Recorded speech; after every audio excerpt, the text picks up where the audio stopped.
हम जिस सीमांचल से आते हैं, हमारे पास ही आसाम है।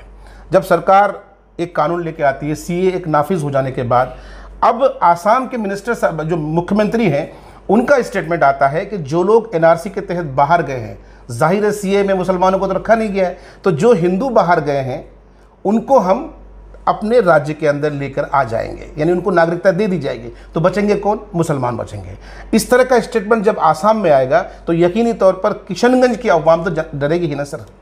आपके सरकार बुरी जो करा चुकी वो आपके सरकार का मंत्री हमारे करीबी जो हमारा जिला है वहां आकर के अगर ये कहेगा कि ना यहाँ प्रणाम चलेगा, ना सलाम चलेगा, जय श्री राम चलेगा, ये मुस्लिम बहुल इलाका है, आपको नहीं लगता है कि इससे मुसलमानों को तकलीफ होगी, वो आहत होंगे? आप कह रहे हैं कि साहब आप सबसे ज़्यादा सेकुलर हैं, आप कह रहे हैं, आपका दावा है, लेकिन आप एक ऐसे दल के साथ हैं जिन पर यह एलिगेशन है कि देश का सबसे बड़ा कम्युनल पार्टी है वो। ये तो उन पर है एलिगेशन।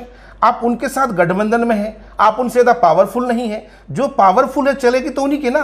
आप कैसे कह सकते हैं कि उनके साथ रह करके आप अपने सेकुलरिज्म को बचा कर रखेंगे सर? लेकिन नीतीश कुमार ने गठबंधन से अलग होने के बाद जिस तरीके से बीजेपी में जाकर के उनका बयान आता है कि मैं यहाँ वहाँ गया लेकिन अब हमेशा के लिए आपके पास आ चुका हूँ, और अभी हाल ही में जिस तरीके से उन्होंने नरेंद्र मोदी जी के पैर को छू करके दुनिया के सामने जो चीज़ पेश की, ऐसा लग रहा है कि नीतीश कुमार अब पूरी तरीके से भाजपा के लिए समर्पित हैं। भाजपा जो चाहेगी करेगी, नीतीश कुमार मौन धारण के बैठे रहेंगे। कांग्रेस अगर इतनी बुरी है, राजद अगर इतनी बुरी है, तो फिर नहीं आपने जो क्या मजबूरी हो जाती है? नहीं आप पलट कर फिर वहीं चले जाते हैं। मैं पलट के नहीं जा रहा। अगर इतने ही बुरे हैं तो गठबंधन में क्यों चले जाते हैं? नहीं पलट के नहीं जा रहा हूं। लोगों को एतमाद इसलिए नहीं हो रहा है नीतीश कुमार पर क्योंकि नीतीश कुमार जी लोकसभा चुनाव से पहले तमाम तर राज्यों के मंत्रियों से मिलकर के बारहा ये कह रहे थे कि हमें इस बार सिस्टम बदलना है, सरकार बदलनी है। क्यों? क्योंकि ये सरकार ये जो है कहीं ना कहीं एक तरह से डिक्टेटरशिप चला रही है, और वही नीतीश कुमार ऐन वक्त पर जो है साहब पूरा का पूरा पाला बदल लेते हैं,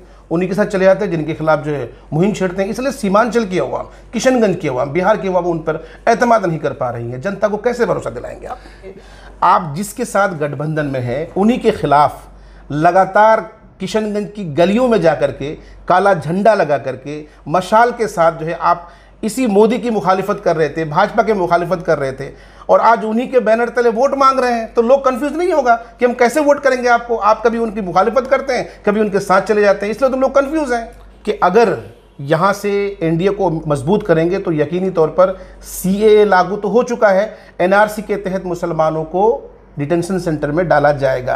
ये कहीं ना कहीं बिल्कुल एक बड़े लेवल पर लोगों को ये समझाने की कोशिश की जा रही है। तो खालिद अनवर साहब जो नीतीश कुमार के बहुत करीबी हैं, जदयू के बहुत बड़े कद्दावर नेता हैं, आप यहाँ की अवाम को कैसे श्योर करेंगे कि लोग इन बातों में ना आए? है कोई आपके पास?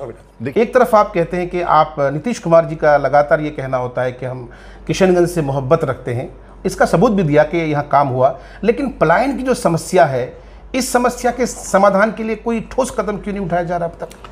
आमिर सुबहानी साहब जब से आप लोग एनडीए के साथ आए हैं, उनको लेकर कहा गया है कि वो मजबूर होकर गायब हो गए हैं, और जब तक वो रहे तो एक मदरसों में तालीम नाबालिगान का एक प्रोजेक्ट चल रहा था, वो भी अपने अख्ताम पर है, और ये कहा जा रहा है कि कहीं ना कहीं उनका इस्तेहसाल हुआ, यही वजह रही कि वक्त से पहले उन्होंने रिटायरमेंट ले लिया। ऐसा कुछ है क्या? सब अवाम में ये मैसेज फैलाया जा रहा है, अवाम को कहा जा रहा है, अवाम को समझाया जा रहा है कि एनडीए को वोट करने का मतलब अल्लाह के यहाँ कल क़यामत के दिन हिसाब देना होगा।